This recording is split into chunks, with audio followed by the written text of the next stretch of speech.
Hello guys, in this video, I will show you how to activate your Hulu using your Spotify Premium student account step by step. Step 1, you can find the Spotify Premium for student by clicking your account and then searching it student Hulu with Premium student and access it here.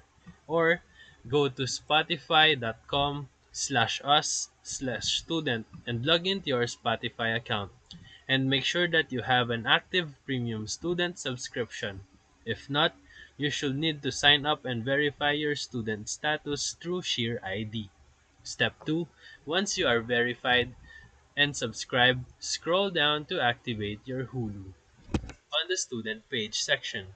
Step 3, click the activate Hulu or get 1 month free and log in with your existing Hulu credentials or create a new Hulu account using the same emails as your Spotify. And step 5, confirm that you are activating the Hulu with ads plan, which is included in the Spotify bundle. Step 6, accept the terms and complete the link process.